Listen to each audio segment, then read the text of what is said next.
ಸರಿ ಮ್ಯಾಥ್ಸ್ ಬಗ್ಗೆ ಒಲವು ಎಲ್ಲಿಂದ ಶುರು ಆಯ್ತು? ಪ್ರಾಕ್ಟೀಸ್ ಮೇಕ್ಸ್ ಮ್ಯಾನ್ ಪರ್ಫೆಕ್ಟ್ ಅಂತೀರಂತಾರೆ. ಪ್ರಾಕ್ಟೀಸ್ ಅಷ್ಟೇ ಅಲ್ರಪ್ಪ, ಐಡಿಯಾಸ್ ಮೇಕ್ಸ್ ಮ್ಯಾನ್ ಪರ್ಫೆಕ್ಟ್ ಅಂತ. ನಾನು ಇದನ್ನ ಅಚೀವ್ ಮಾಡ್ಬೋದು ಅಂತ ನಿಮ್ಗೆ ಯಾವಾಗ ಅನ್ಸುತ್ತೆ? ಸೊ ದೇವರು ನಮಗೇನು ಅಪಾರ್ಚುನಿಟಿ ಕೊಟ್ಟಿದ್ದಾನೆ, ಅಪಾರ್ಚುನಿಟಿಯನ್ನು ಸರಿಯಾಗಿ ಸದ್ಬಳಕೆ ಮಾಡಿಕೊಂಡು ನಾವು ಪಾಸಿಟಿವ್ ಆಗಿ ಹೋದರೆ we can reach our goal. So ಹೇಗೆ ನೀವು ನಿಮ್ಮ ಬ್ರೈನ್ ಅನ್ನ ಟ್ರೈನ್ ಮಾಡ್ಕೊಂಡ್ರಿ? ಜಗತ್ತು ನೋಡಿ ನೋಡಿ ನಿಮ್ಮ ಮೈಂಡ್ ಡೈವರ್ಟ್ ಆಗುತ್ತೆ. ನಾವೇನು ನೋಡದೇ ಇರೋದ್ರಿಂದ ನಮ್ಮ ಮೈಂಡು ಅಸ್ಥಿರವಾಗಿರುತ್ತೆ. ಸಾಧನೆಗೆ ಕಣ್ಣೇ ಬೇಕಂತೇನಿಲ್ಲ. ಅಡಿಷನ್ಸ್ ಇರ್ಬೋದು, ಸಬ್ಟ್ರಾಕ್ಷನ್ಸ್, ಇವೆಲ್ಲವನ್ನ ಸೆಕೆಂಡ್ಗಳಲ್ಲಿ ಮಾಡ್ತೀರಾ? ಒಂದು 9 ಡಿಜಿಟ್ ನಂಬರ್ ಬರೆದ್ಬಿಡಿ. 56 48 52 683. ಇನ್ನೊಂದು 9 ಡಿಜಿಟ್ ನಂಬರ್ ಹಾಕಿ. 15 26 34 856. ಒಂದು ಉತ್ತರ ರೆಡಿ ಇದೆ. ಹೇಳಿ ಸರ್. 71 ಕರೆಕ್ಟಾ? ಹಾ 74 ಕರೆಕ್ಟಾ? ಹಾ 87 ಹ್ಮ್ 539 ಆಗುತ್ತೆ. ರಾಷ್ಟ್ರ ಪ್ರಶಸ್ತಿ ಸಹ ಬರುತ್ತೆ. ಏನಿಲ್ಲ ಮೇಡಮ್, ಇನ್ನೂ ಮಾಡಬೇಕಾದ ಕೆಲಸಗಳು ಭಾಳ ಇದಾವೆ. ಇನ್ನೂ ಹೆಚ್ಚೆಚ್ಚು ಕೆಲಸ ಮಾಡ್ಲಿಕ್ಕೆ ಸ್ಫೂರ್ತಿ ಆಗ್ತವೆ ಬಿಟ್ರೆ ಮತ್ತೇನಿಲ್ಲ. ಕಲಾಂ ಅವರನ್ನ ಮೀಟ್ ಮಾಡಿದ್ರಿ? ಅಬ್ದುಲ್ ಕಲಾಂ ಮತ್ತೆ ನರೇಂದ್ರ ಮೋದಿ, ದುಬೈ ರಾಜರು, ಅನೇಕ ವ್ಯಕ್ತಿಗಳನ್ನ ಭೇಟಿ ಆಗುವಂತ ಅವಕಾಶ ಅದಕ್ಕೆ ಬಂತು. ಏನೋ ಅವ್ರನ್ನ ನೋಡಿದ್ರೆ ನಮಗೊಂದು ಎನರ್ಜಿ ಸಿಗುತ್ತೆ, ಪಾಸಿಟಿವ್ ಎನರ್ಜಿ ಸಿಗುತ್ತೆ. ಎಲ್ಲೋ ಒಂದ್ ಕಡೆ ಈಗ ಸ್ಮಾರ್ಟ್ ಫೋನ್ಗಳಿಗೆ ತುಂಬಾ ಅಡಿಕ್ಟ್ ಆಗಿದ್ದಾರೆ. ಸ್ಮಾರ್ಟ್ ಫೋನ್ ಎಲ್ಲರಿಗಿಂತಲೂ ಮಕ್ಕಳು ಭಾಳ ಸ್ಮಾರ್ಟ್ ಆಗಿ ಯೂಸ್ ಮಾಡ್ತಾರೆ. ಕೆಟ್ಟದ್ರಿಂದ ದೂರ ಇದ್ರೆ ಅನುಕೂಲ ಆಗುತ್ತೆ. ಹೀಗಾಗಿ I request all the students, don't use mobile TV too much. Only you have to utilise for good cause. ನಮ್ಮ ಸುತ್ತಮುತ್ತ ನಾವೇನಾದರೂ ಅಬ್ಸರ್ವ್ ಮಾಡ್ತಾ ಇದ್ರೆ ಪ್ರಕೃತಿಯಲ್ಲೇನೆ ಸಾಕಷ್ಟು ಪಾಠಗಳು ಸಿಗುತ್ತೆ. ನಾನು ಇತ್ತೀಚೆಗೆ ಒಂದು ಕಥೆಯನ್ನು ಓದಿದೆ, ಅದನ್ನು ಹೇಳಿ ಕಾರ್ಯಕ್ರಮವನ್ನು ಶುರು ಮಾಡ್ತೀನಿ. 2 ಮಡಿಕೆಗಳಿತ್ತಂತೆ. ಅದರಲ್ಲಿ ಒಂದು ಮಡಿಕೆ ಯಾವಾಗಲೂ ನೀರು ಸಂಪೂರ್ಣವಾಗಿ ಅದರಲ್ಲಿ ತುಂಬಿಸ್ಕೊಂಡು ಒಬ್ಬ ರೈತ ಅದನ್ನು ಬಳಸ್ತಾ ಇದ್ನಂತೆ. ಮತ್ತೊಂದು ಮಡಿಕೆಯನ್ನು ಬಳಸ್ತಾ ಇದ್ನಂತೆ, ಅದರಲ್ಲಿ ಸ್ವಲ್ಪ ಬಿರುಕಿತ್ತಂತೆ. ಪ್ರತಿ ಬಾರಿ ನದಿಗೆ 2 ಸಲ ಅದನ್ನು ಹೋಗಿ ತುಂಬಿಸ್ಕೊಂಡು ಅವನು ನೀರು ಹಾಕೋದಕ್ಕೆ ತರುವಾಗ ದಾರಿಯಲ್ಲಿ ಬರ್ತಾ ಇದ್ದಾಗ ನೀರೆಲ್ಲ ಆ ಬಿರುಕಿನಿಂದ ಸೋರ್ ಹೋಗ್ತಾ ಇತ್ತಂತೆ. ಹಾಗೆ ಒಂದಷ್ಟು ಸಮಯ ಕಳೆದ ನಂತರ ಒಂದಿನ ಆ ಮಡಿಕೆ ಬೇಜಾರಲ್ಲಿತ್ತಂತೆ. ಆಗ ರೈತ ಕೇಳಿದ್ನಂತೆ, ಯಾಕೆ ನೀನು ಬೇಜಾರಲ್ಲಿದ್ಯಾ ಅಂದರೆ, ನಿನ್ನ ಹತ್ರ 2 ಮಡಿಕೆ ಇದೆ, ನೀನು ನನ್ನಲ್ಲಿ ಬಿರುಕಿದ್ರೂ ಸಹ ನನ್ನನ್ನು ನೀನು ಉಪಯೋಗಿಸ್ತೀಯಾ, ದಿನಾಗಲೂ ಅದನ್ನು ಉಪಯೋಗಿಸ್ತೀಯಾ, ನನ್ನನ್ನು ಉಪಯೋಗಿಸ್ತೀಯಾ, ಆದರೆ ನಾನು ನಿನಗೆ ಪರಿಪೂರ್ಣವಾಗಿ ನಿನಗೆ ಬೇಕಾದ ರೀತಿಯಲ್ಲಿ ಸಹಾಯ ಮಾಡೋಕ್ಕಾಗ್ತಾ ಇಲ್ವಲ್ಲ ಅನ್ನೋ ಬೇಜಾರು ನನಗೆ ತುಂಬ ಕಾಡ್ತಾ ಇದೆ. ನನ್ನಲ್ಲಿರುವಂತಹ ಬಿರುಕು ನನಗೆ ತುಂಬ ಕಷ್ಟವನ್ನು ಕೊಡ್ತಾ ಇದೆ, ತುಂಬ ಬೇಜಾರಾಗ್ತಾ ಇದೆ ಅಂತ ಹೇಳ್ತಂತೆ. ಆವಾಗ ರೈತ ಒಂದು ಮಾತನ್ನು ಹೇಳಿದ್ನಂತೆ, ನೀನು ನಿನ್ನಲ್ಲಿರುವಂಥ ಬಿರುಕಿನ ಮೇಲೆ ಬಿರುಕಿನ ಬಗ್ಗೆ ಯೋಚನೆ ಮಾಡ್ತಾ ಇದೆಯಾ, ಆದರೆ ನಾನು ದಿನಾ ನಡ್ಕೊಂಡು ಬರ್ತಾ ಇದ್ನಲ್ಲ ಹಾದಿ, ಅದನ್ನು ನೀನು ನೋಡಿದ್ಯಾ? ನಿನ್ನನ್ನು ನಾನು ತರುವಾಗ ಆ ಹಾದಿಯಲ್ಲಿ ನೀನು ಸೋರಿಸಿದ ನೀರಿನಿಂದ ಎಷ್ಟು ಚಂದವಾಗಿರುವಂಥ ಗಿಡಗಳು ಬೆಳೆದಿದೆ, ಹೂವುಗಳು ಬೆಳೆದಿದೆ ಅಂತ ಹೇಳಿದಂತೆ. ಆಗ ಆ ಮಡಿಕೆ ರೈತ ಬರ್ತಾ ಇದ್ದಂಥ ದಾರಿ ನೋಡಿದ್ರೆ ಎಷ್ಟು ಪರಿಮಳಭರಿತವಾದಂತಹ ಹೂವು, ಗಿಡಗಳು ಎಲ್ಲ ಬದುವಿನಲ್ಲಿ ಬೆಳೆದಿತ್ತಂತೆ. ಯಾಕೆ ನಾನಿವತ್ತು ಈ ಕಥೆಯನ್ನು ಹೇಳ್ತಾ ಇದ್ದೀನಿ ಅಂದರೆ, ಎಷ್ಟೋ ಸಲ ನಮ್ಮಲ್ಲಿರುವಂಥ ಲಿಮಿಟೇಷನ್ ಬಗ್ಗೆ ನಾವು ತುಂಬ ಕಾನ್ಸಂಟ್ರೇಟ್ ಮಾಡಿಬಿಡ್ತೀವಿ. ಅಯ್ಯೋ ನನಗಿದಾಗಲ್ಲ, ನನಗಿದಿಲ್ಲ, ನನಗೆ ಎಷ್ಟು ಓದಿದ್ರು ತಲೆಗೆ ಹತ್ತಾ ಇಲ್ಲ, ಅಥವಾ ನನಗೆ ಇದಕ್ಕಿಂತಲೂ ಹೆಚ್ಚಿಗೆ ಏನೋ ಬೇಕು, ಎಷ್ಟಿದ್ರೂ ನಮಗೆ ಎಷ್ಟೋ ಬಾರಿ ಸಾಕಾಗೋದಿಲ್ಲ. ಆದರೆ ಯಾವಾಗ ನಾವು ನಮ್ಮ ಲಿಮಿಟೇಷನ್ಸ್ಗಳನ್ನು ಪಾಸಿಟಿವ್ ಆಗಿ ನೋಡ್ತೀವೋ, ನಿಜಕ್ಕೂ ಸಕ್ಸಸ್ ಅನ್ನೋದು ಆವಾಗಷ್ಟೇ ನಮಗೆ ಸಾಧ್ಯ ಅನ್ನೋದಕ್ಕೆ ಇವತ್ತು ನಮ್ಮ ಈ ಒಂದು ಕಾರ್ಯಕ್ರಮದಲ್ಲಿ ಎಕ್ಸಾಂಪಲ್, ಅದಕ್ಕೊಂದು ಪ್ರತ್ಯಕ್ಷ ಸಾಕ್ಷಿಯಾಗಿದ್ದಾರೆ. ಇವತ್ತಿನ ದಿನ ನಮ್ಮೊಟ್ಟಿಗಿದ್ದಾರೆ ಬಸವರಾಜ್ ಶಂಕರ್ ಉಮರಾಣಿ ಅನ್ನೋರು. ಇವರು ಮೂಲತಃ ಇವರಿಗೆ ವಿಜುವಲಿ ಇಂಪೇರ್ಡ್ ಇರ್ಬೋದು, ಚಾಲೆಂಜ್ಡ್ ಇರ್ಬೋದು, ಆದರೆ ಅದನ್ನೇ ಅವರು ಲೈಫ್ನಲ್ಲಿ ಪಾಸಿಟಿವ್ ಆಗಿ ಬದಲಾಯಿಸ್ಕೊಂಡು ಒಂದು ರೀತಿಯಲ್ಲಿ ಮ್ಯಾಥಮೆಟಿಕ್ಸಲ್ಲಿ ಶಕುಂತಲಾ ದೇವಿಯವರ ನೆಕ್ಸ್ಟ್ ಅಂತಲೇ ಪ್ರಸಿದ್ಧಿಯಾಗಿದ್ದಾರೆ. ಹ್ಯೂಮನ್ ಕ್ಯಾಲ್ಕುಲೇಟರ್ ಅಂತಲೂ ಸಹ ಇವರನ್ನು ಕರೀತಾರೆ. ಹಾಗೆ ರಾಷ್ಟ್ರ ಪ್ರಶಸ್ತಿ ವಿಜೇತರು ಸಹ ಹೌದು. ಟಕ್ ಅಂತ ಡೇಟ್ ಆಫ್ ಬರ್ತ್ ಹೇಳಿದ ತಕ್ಷಣ ಯಾವ ದಿನ ಹುಟ್ಟಿದ್ದಾರೆ ಅಂತ ಹೇಳೋದಾಗಿರ್ಬೋದು, ಅಥವಾ ಮೆಮೊರಿ ಹೇಗೆ ಹೆಚ್ಚಿಸ್ಕೊಳ್ಬೇಕು ಅನ್ನೋದಿರ್ಬೋದು, ಟೈಮ್ ಮ್ಯಾನೇಜ್ಮೆಂಟ್ ಹೇಗೆ ಮಾಡಬೇಕು ಅನ್ನುವಂಥದ್ದಿರ್ಬೋದು. ಹಾಗೆ ಮ್ಯಾಥಮೆಟಿಕ್ಸ್ ಅಂದರೆ ಎಲ್ಲರಲ್ಲೂ, ದೊಡ್ಡವರಿಂದ ಹಿಡಿದು ಚಿಕ್ಕವರಲ್ಲಿ ಎಲ್ಲರಲ್ಲೂ ಸಹ ಒಂದು ರೀತಿ ಭಯ ಇದೆ. ಸೊ ಈ ಭಯವನ್ನು ಹೋಗ್ಲಾಡ್ಸೋದು ಹೇಗೆ? ಸೊ ಇದೆಲ್ಲದರ ಬಗ್ಗೆ ಇವತ್ತು ಈ ಒಂದು ವಿಶೇಷ ಸಂಚಿಕೆಯಲ್ಲಿ ನಾನು ನಿಮಗೆ ತಿಳಿಸೋದಕ್ಕೆ ಹೊರಟಿದ್ದೀನಿ. ನಮ್ಮೊಟ್ಟಿಗಿದ್ದಾರೆ ದ ಹ್ಯೂಮನ್ ಕ್ಯಾಲ್ಕುಲೇಟರ್ ಅಂತಲೇ ಪ್ರಸಿದ್ಧಿಯನ್ನು ಹೊಂದಿರುವಂತಹ ಬಸವರಾಜ್ ಶಂಕರ್ ಉಮರಾನಿ ಅವರು. ಬನ್ನಿ ಅವರನ್ನ ಕಾರ್ಯಕ್ರಮಕ್ಕೆ ಸ್ವಾಗತಿಸೋಣ. ಸರ್, ಕಾರ್ಯಕ್ರಮಕ್ಕೆ ಸ್ವಾಗತ. ಸುಮನ್ ಟಿವಿ ಕನ್ನಡ ಚಾನಲ್ ಎಲ್ಲ ವೀಕ್ಷಕರಿಗೆ ನಮಸ್ಕಾರ. ತಮಗೂ ನಮಸ್ಕಾರ. ನಿಜಕ್ಕೂ ನಿಮ್ಮ ಕಥೆಯನ್ನು, ನಿಮ್ಮ ಜರ್ನಿಯನ್ನು ಕೇಳಿದ್ರೆ ಆಶ್ಚರ್ಯ ಆಗತ್ತೆ. ಅಂದರೆ ಇದು ಸಾಧ್ಯನಾ ಅನ್ನುವಂಥ ಒಂದು ಪ್ರಶ್ನೆ ಮೂಡುತ್ತೆ. ಆದ್ರೆ ನಮಗೆ ಹೀಗೂ ಉಂಟೆ ಅಂತ ಅನ್ಸುತ್ತೆ. ಯಾವುದಕ್ಕೂ ಅಂದರೆ ಯಾವುದು ಇಂಪಾಸಿಬಲ್ ಇಲ್ಲ ಅನ್ನುವಂಥದ್ದನ್ನು ನೀವು ಎಲ್ಲೋ ಒಂದು ಕಡೆ ಪ್ರೂವ್ ಮಾಡ್ತಾ ಇದ್ದೀರಾ. ಹೇಗೆ ಸರ್ ಈ ಮ್ಯಾಥ್ಸ್ ಬಗ್ಗೆ ಒಲವು ಎಲ್ಲಿಂದ ಶುರು ಆಯಿತು? ನಮಗೆ ಮೇಡಮ್ ಇದು ಬಾಲ್ಯದಲ್ಲಿ ನಾನು ಬೆಳಗಾವಿ ಮಹೇಶ್ವರಿ ಬ್ಲೈಂಡ್ ಸ್ಕೂಲಲ್ಲಿ ಸ್ಟಡಿ ಮಾಡುವಾಗ ಫಸ್ಟ್ ಸ್ಟ್ಯಾಂಡರ್ಡ್ ಮುಗಿಸುವಾಗ ನಾವು ಸಮ್ಮರ್ ವೆಕೇಶನ್ ಅಂತ ಬರುತ್ತೆ. ಆ ಟೈಮಲ್ಲಿ ನಾನು ಶಕುಂತಲಾದೇವಿಯವ್ರ ಬಗ್ಗೆ ಕೇಳಿದ್ದೆ. ಅವರೊಬ್ಬ ಗಣಿತ ತಜ್ಞರು ಮತ್ತು ಅವರೊಬ್ಬ ಮಾನವ ಕಂಪ್ಯೂಟರ್ ಅಂತೇಳಿ ಹೆಸರು ಮಾಡಿದ್ದಾರೆ. ಸೊ ಅವರಿಗೆ ಕಣ್ಣಿತ್ತು. ಅಲ್ಲ, ಕಣ್ಣಿದ್ದವರು ಇಷ್ಟು ಸಾಧನೆ ಮಾಡ್ತಿರ್ಬೇಕಾದ್ರೆ ನಾವು ಯಾಕೆ ಮಾಡಬಾರ್ದು ಅಂತೇಳಿ ನನ್ನಲ್ಲಿ ಒಂದು ಪ್ರಶ್ನೆ ಮಾಡ್ಕೊಂಡೆ. ಆ ಪ್ರಕಾರ ನಾನು ಟೇಬಲ್ಸನ್ನು ಪ್ರಾಕ್ಟೀಸ್ ಮಾಡಿ ನನ್ನ ಮೈಂಡಲ್ಲೇ ಕ್ಯಾಲ್ಕುಲೇಷನ್ ಮಾಡ್ತಾ ಮಾಡ್ತಾ ಪ್ರಾಕ್ಟೀಸ್ ಮೇಕ್ಸ್ ಮ್ಯಾನ್ ಪರ್ಫೆಕ್ಟ್ ಅಂತೀರಂತಾರೆ. ನಾವು ಅದಕ್ಕೆ ಹೇಳೋದು ಪ್ರಾಕ್ಟೀಸ್ ಅಷ್ಟೇ ಅಲ್ರಪ್ಪ, ಐಡಿಯಾಸ್ ಮೇಕ್ಸ್ ಮ್ಯಾನ್ ಪರ್ಫೆಕ್ಟ್ ಅಂತ.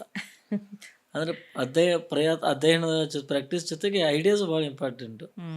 ಅವುಗಳನ್ನು ನಾವು ಅಡಾಪ್ಟ್ ಮಾಡಿಕೊಂಡು ಓನ್ ಎಫರ್ಟ್ ಮೇಲೆ ಎಲ್ಲರ ಆಶೀರ್ವಾದದಿಂದ ತಮ್ಮ ಕೃಪೆಯಿಂದ ಇದೆಲ್ಲ ನಮ್ಮ ಟ್ಯಾಲೆಂಟ್ ಬಂದಿರೋದು. ಖಂಡಿತ ಈ ಸ್ಕಿಲ್ಲನ್ನು ಡೆವಲಪ್ ಮಾಡ್ಕೊಳ್ಳೋದಿದೆಯಲ್ಲ, ಅಂದರೆ ಎಲ್ಲೋ ಒಂದು ಕಡೆ ನಂಬರ್ಸ್ ಕಲಿಯುವಂಥ ಕಾಲದಲ್ಲಿ ಅಥವಾ ಟೇಬಲ್ಸ್ ಕಲಿಯುವಂಥ ಕಾಲದಲ್ಲಿ ಇಲ್ಲಿವರೆಗೂ ಹೋಗ್ಬೋದು, ನಾನು ಇದನ್ನು ಅಚೀವ್ ಮಾಡ್ಬೋದು ಅಂತ ನಿಮ್ಗೆ ಯಾವಾಗ ಅನಿಸ್ತು? ಇಲ್ಲ, ನಾನೇನು ಪ್ರಯತ್ನ ಅಂತೂ ಬಿಟ್ಟಿಲ್ಲ ಮೇಡಮ್.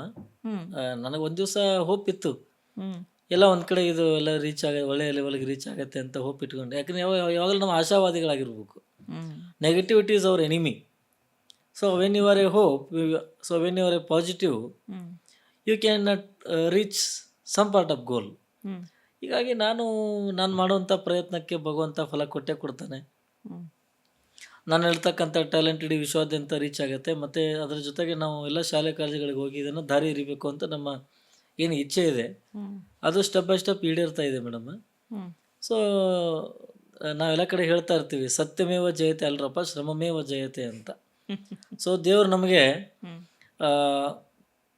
ವರನ ಕೊಡೋದಿಲ್ಲ, ಶಾಪನ ಕೊಡೋದಿಲ್ಲ. ಇದು ಅಂಧತ್ವ, ನಾನು ಇದಂತೂ ವರ ಅಂತ ನಾನು ಭಾವಿಸ್ತೀನಿ ಹೊರತು ಶಾಪ ಅಂತ ನಾನು ಯಾವತ್ತೂ ತಿಳ್ಕೊಂಡಿಲ್ಲ. ಭಗವಂತ ನಮಗೆ ಕೊಡುವಂಥದ್ದು ಅವಕಾಶಗಳು. ಸೊ ದೇವರು ನಮಗೇನು ಅಪಾರ್ಚುನಿಟಿ ಕೊಟ್ಟಿದ್ದಾನೆ, ಅಪಾರ್ಚುನಿಟಿಯನ್ನು ಸರಿಯಾಗಿ ಸದ್ಬಳಕೆ ಮಾಡಿಕೊಂಡು ನಾವು ಪಾಸಿಟಿವ್ ಆಗಿ ಹೋದರೆ we can reach our goal.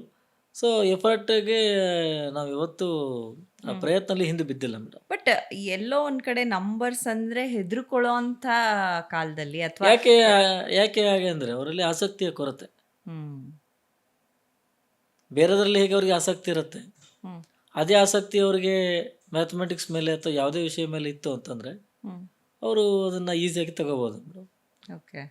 So ಹೇಗೆ ನೀವು ನಿಮ್ಮ ಬ್ರೈನನ್ನು ಟ್ರೈನ್ ಮಾಡ್ಕೊಂಡ್ರಿ? ಯಾವ ರೀತಿಯಲ್ಲಿ ಅಭ್ಯಾಸ ಮಾಡ್ತಿದ್ರಿ? ಸಿಕ್ಸ್ತ್ ಸೆನ್ಸ್ ಅಂತ ಕರಿತೇವೆ. ಈಗ ಕಾಮನ್ ಪೀಪಲ್ಗೂ ನಮಗಿರ್ತಕ್ಕಂಥ ವ್ಯತ್ಯಾಸ, ನೀವು ಜಗತ್ತನ್ನು ನೋಡ್ತೀರ, ನಿಮಗೆ ಕರೆಂಟ್ ಬೇಕು, ಎಲ್ಲ ಬೇಕು, ಲೈಟ್ ಬೇಕು, ಬೆಳಕು ಬೇಕು. ಕರೆಕ್ಟ್. ಬೆಳಕಿಲ್ಲ ಅಂದರೆ ನಿಮ್ಮದು ಖೇಲ್ ಖತಮ್.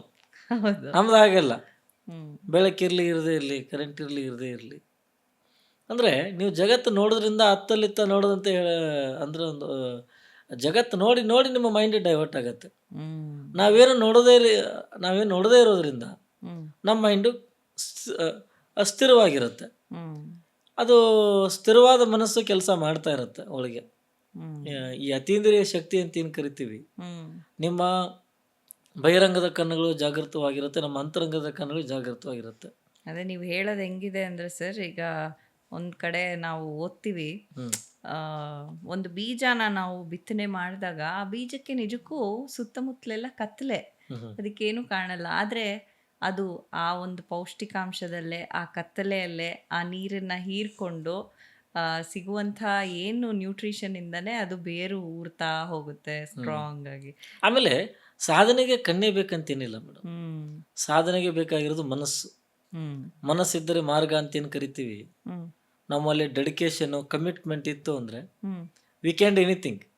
ಫಾರ್ ಎಕ್ಸಾಂಪಲ್ ಈಗ ನೀವು ಸಮಾಜಕ್ಕೆ, ಇಡೀ ಜಗತ್ತಿಗೆ ಒಂದು ಒಳ್ಳೆಯದು ಮಾಡಬೇಕಂತಕ್ಕಂಥ ಉದ್ದೇಶ ಇಟ್ಕೊಂಡು ಒಳ್ಳೆಯ ಮನಸ್ಸಿನಿಂದ ಸುಮ್ಮನೆ ಟಿ ವಿ ಸ್ಟಾರ್ಟ್ ಮಾಡಿದ್ದೀರ. ಹ್ಮ್ ಹಂಗೆ ಯಾವುದೇ ನಾವು ಕೆಲಸ ಮಾಡಬೇಕಾಗಿತ್ತು ಅಂದರೆ ಸ್ವಚ್ಛ ಮನಸ್ಸಿನಿಂದ ಮಾಡಿದರೆ ಹ್ಮ್ ನಮ್ಮ ಗುರಿಯನ್ನು ತಲುಪಬಹುದು.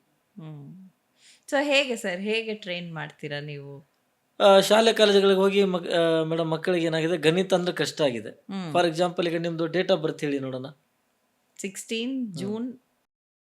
ಈಗ ನಿಮ್ಮದು ಹುಟ್ಟಿದ ಸಂಡೇ ಬರುತ್ತೆ ಕರೆಕ್ಟಾ? ಹ್ಮ್ ಇದು ಡೇಟ್ ಆಫ್ ಬರ್ತ್ ಹೇಳಿದ್ರೆ ನಾವು ಹೇಗೆ ದಿನ ಹೇಳ್ತೀವಲ್ಲ, ಹ್ಮ್ ಅದನ್ನು ಹೇಗೆ ಮಾಡಬೇಕು ಅಂತ ಮಕ್ಕಳಿಗೆ ಹೇಳ್ಕೊಡ್ತೇವೆ. ಅದನ್ನು ಸೊ ಅವರಿಗೆ ಟೀಚ್ ಮಾಡ್ತೇನೆ. ಹ್ಮ್ ಅದರ ಜೊತೆಗೆ ಗಣಿತದ ಮೂಲ ಕ್ರಿಯೆಗಳು ಏನು, ಪ್ಲಸ್ ಮೈನಸ್ ಮಲ್ಟಿಪ್ಲಿಕೇಶನ್ ಡಿವಿಷನ್ಸ್ ಎಲ್ಲ ಇದಾವೆ. ಹ್ಮ್ ಗಣಿತ ಅಂದ್ರೆ ಕಬ್ಬಿಣದ ಕಡಲೆ ವಿದ್ಯಾರ್ಥಿಗಳಿಗೆ, ಹೌದು. ಅದನ್ನು ಹೇಗೆ ಸುಲಭವಾಗಿ ಮಾಡಬೇಕು. ಹ್ಮ್ ಆ್ಯಂಡ್ ಮೋರ್ ಇಂಪಾರ್ಟೆಂಟ್, ಬರೀ ನಾವು ಎಂಟರ್ಟೈನ್ ಅಷ್ಟು ಮಾಡ್ತಾರೆ, ಎನ್ಲೈಟರ್ ಮಾಡ್ತಾ ಇದ್ದೇವೆ. ಕರೆಕ್ಟ್. ಜೀವನಕ್ಕೆ ಬೇಕಾಗಿರೋದು ಮಾರಲ್ ವ್ಯಾಲ್ಯೂಸ್ಗಳ ಬಗ್ಗೆ, hmm concentration, memory power, examination, time management, stress problem, hmm study planning, ಈ ಎಲ್ಲ ವಿಷಯಗಳ ಬಗ್ಗೆ, ಹ್ಮ್ ಮಾರಲ್ ವ್ಯಾಲ್ಯೂಸ್ಗಳ ಬಗ್ಗೆ ಎಲ್ಲ ಕಡೆಗೆ ಹೋಗಿ, ಸ್ಕೂಲ್, ಕಾಲೇಜು, ಗೌರ್ಮೆಂಟ್ ಆಫೀಸು, ಕಂಪ್ನಿಗಳಿಗೆಲ್ಲ ಹೋಗಿ ಹ್ಮ್ ಜನರನ್ನ ಪರಿವರ್ತನೆ ಮಾಡ್ತಾ ಇದ್ದೇವೆ. ಹ್ಮ್ ನಮ್ಮ ಉದ್ದೇಶ ಎಲ್ಲರೂ ನಮ್ಮ ಥರ ಆಗಬೇಕು. ಹ್ಮ್ ಕಣ್ಣು ಇರಲಾರ್ದವ್ರು ಇಷ್ಟು ಸಾಧನೆ ಮಾಡ್ಯಾರಪ್ಪ, ನಾವ್ಯಾಕೆ ಮಾಡಬಾರ್ದು ಅನ್ನುವಂಥ ಒಂದು ಹ್ಮ್ ಆತ್ಮಸ್ಥೈರ್ಯ ಅವರಲ್ಲಿ ಬರಲಿ ಅಂಥೇಳಿ ಹ್ಮ್ ವಿಶ್ವಾದ್ಯಂತ ಸಂಚಾರ ಮಾಡ್ತಾ ಇದ್ದೇವೆ ಮೇಡಮ್. ಹ್ಮ್ ಹ್ಮ್ ಅದರಲ್ಲಿ ಯಶಸ್ಸನ್ನು ಕೂಡ ಕಾಣ್ತಾ ಇದ್ದೇವೆ. ಸೊ ಹಾಗೆ ಇದೇ ಹಾದಿಯಲ್ಲಿ ನಿಮ್ಗೆ ರಾಷ್ಟ್ರ ಪ್ರಶಸ್ತಿ ಸಹ ಹೌದು. ಬರುತ್ತೆ. ಹೌದು, ಹಾ ಅಂತಾರಾಷ್ಟ್ರೀಯ ಪ್ರಶಸ್ತಿನೂ ಸಹಿತ ಸಿಕ್ಕಿದೆ ನಮಗೆ. ಓಕೆ. ಹೇಗನ್ಸುತ್ತೆ, ಹೇಗಾಯ್ತು? ಏನಿಲ್ಲ ಮೇಡಮ್, ಇನ್ನೂ ಮಾಡಬೇಕಾದ ಕೆಲಸಗಳು ಭಾಳ ಇದ್ದಾವೆ. ಹ್ಮ್ ಈ ಪ್ರಶಸ್ತಿ ಸನ್ಮಾನ ಯಾವಾಗಲೂ ನಮ್ಮನ್ನು ಇನ್ನೂ hmm it's one type of wake up call ಇದ್ದಂಗೆ.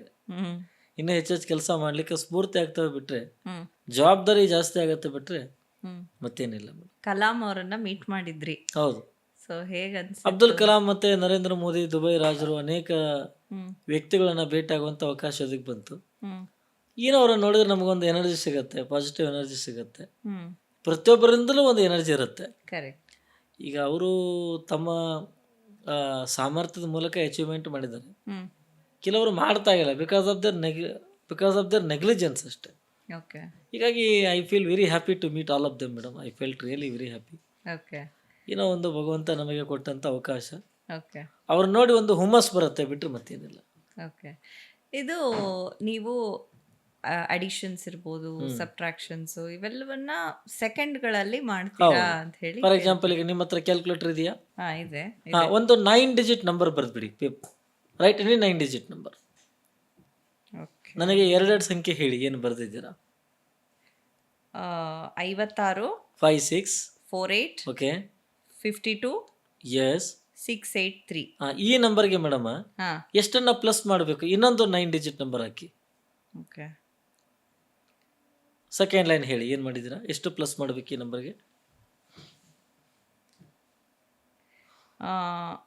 15 ಅಂದರೆ 15. 15 ಓಕೆ. 26 ಎಸ್. 34 ಓಕೆ. 856. ಓಕೆ, ನಂದು ಉತ್ತರ ರೆಡಿ ಇದೆ. ಓಕೆ. ನಿಮ್ದಾಗಿದೆಯಾ? ಹಾ ಹೇಳ್ಬೋದು ಆನ್ಸರು? ಹೇಳಿ ಸರ್. 71 ಕರೆಕ್ಟಾ? ಹಾ 74 ಕರೆಕ್ಟಾ? ಹಾ 87539 ಆಗುತ್ತೆ. Oh my god. Right, another 9 digit number. 45 ಹಾಂ 26 ಹಾಂ 85 ಹಾಂ 417. 47. ಈ ನಂಬರ್ಗೆ ಹಾ ಎಷ್ಟು ಮೈನಸ್ ಮಾಡಬೇಕು ನಮ್ಗೆ? ಕೆಳಗಡೆ 9 ಡಿಜಿಟ್ ಹೇಳಿ. 23 ಆ, 54 ಒಂದು ನಿಮಿಷ ಇನ್ನೊಮ್ಮೆ ಹೇಳಿ. ಸೆಕೆಂಡ್ ಲೈನ್ ಹೇಳಿ. 23 ಓಕೆ. 54 ಎಸ್.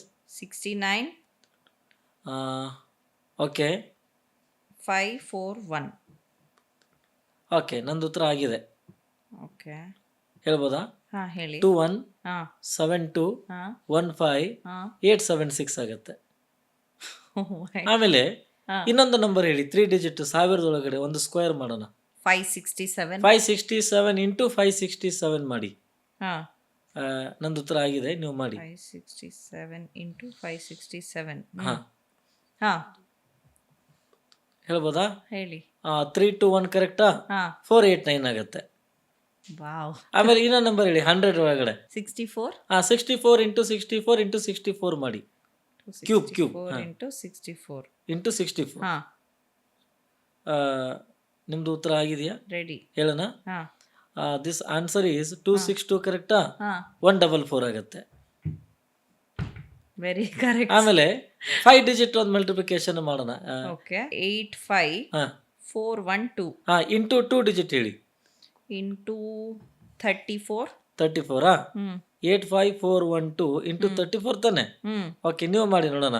ಹೇಳೋಣ answer. Hmm this answer is hmm 29 ಕರೆಕ್ಟಾ? ಹ್ಮ್ 2904 ಕರೆಕ್ಟಾ? ಹ್ಮ್ 008 ಆಗುತ್ತೆ. ಸರಿ ಇದೆಯಾ?